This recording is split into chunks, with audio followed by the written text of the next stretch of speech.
What's up, you guys? It's me, JSHDIY. Welcome back to the happy side of YouTube. I'm so excited to be able to hang out with you guys today. Make sure to stick around till the end of this video because it's going to be an amazing one, and I'm super happy to be able to hang out with you guys. Notification squad shout outs today go to Philo Everything channel, Alice's Life, and Emily McLean. So if you would like to be a part of the notification squad, that'd be super cool. All you have to do is hit the little bell, comment down below if you'd like a shout out as well.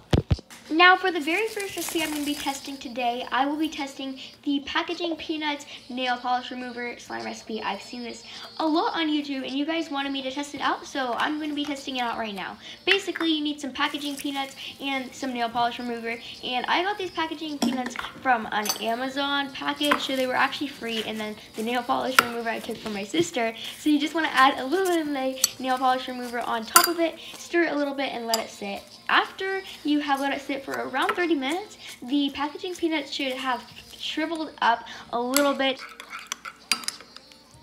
The more I mixed the nail polish remover into the packaging peanuts, the more the texture changed. And I'm not sure how this works, but it definitely thickens up a lot, especially once you let the nail polish remover soak into the packaging peanuts. This was the end result of this slime recipe, and it turned out really good. I was able to separate it from the packaging peanuts, and this is what it looked like. So for the next recipe, I'm going to be testing a dish soap slime recipe. I saw this one in the comments, so you guys said palm olive dish soap works really well for making dish soap slime, and I'm going to be testing it out right now. So I started off by adding in some of my palm olive dish soap to my bowl, and I just went ahead and added in the whole bottle because it was kind of like a smaller bottle. I'm not quite sure why. And then you're going to be needing a gel body wash. I have this Johnson's head to toe wash, and you just want to add a little bit into your mixture.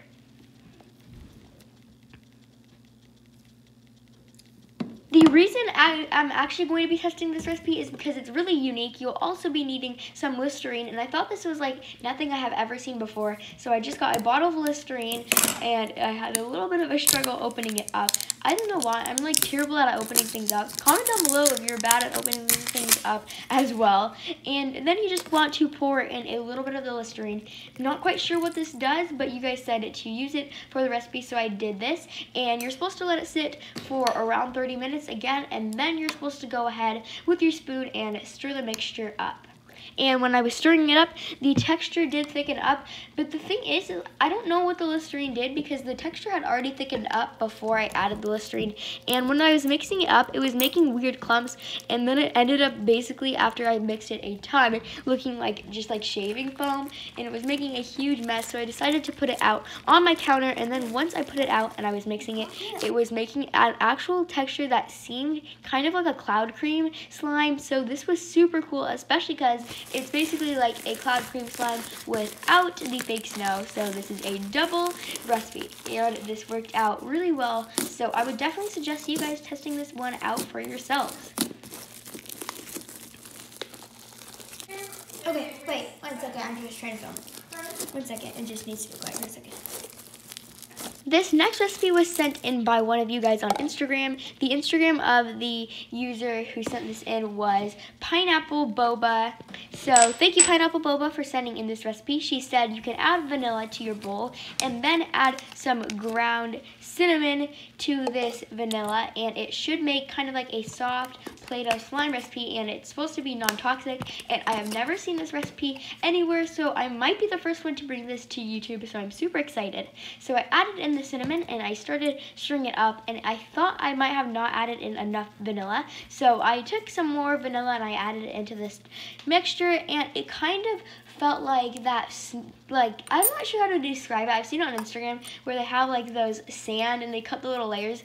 It kind of felt like this fake sand texture, like slime, but it wasn't really slime, but it did make kind of like a Play-Doh texture, and it smelled really good actually, although it was kind of strong. But I would definitely say this recipe was a success. So let's move on to the next one, and this one was also sent in by Pineapple Boba, so thank you very much. So she sent in this one ingredient slime recipe that said that you can add some hair dye to a bowl, mix it up a little bit, and put it in the refrigerator, and it should thicken up. And this is what it looked like after I put it in the refrigerator for actually 4 days. So it does take a while, but the end result I think will be worth it. So I just started mixing it up, and the texture would thicken up as I mixed it. So I have a tip for you guys. If you do end up trying out this recipe, use gloves. She actually said to do this, but I forgot to, and I had pink hands for like 2 days. So if you do this recipe, it does work really well, but use rubber gloves when you're playing with it and mixing it, because it definitely will stain your hand, because I mean it's meant to stain your hair a color. But this recipe was super amazing, and I was super excited to see this one worked.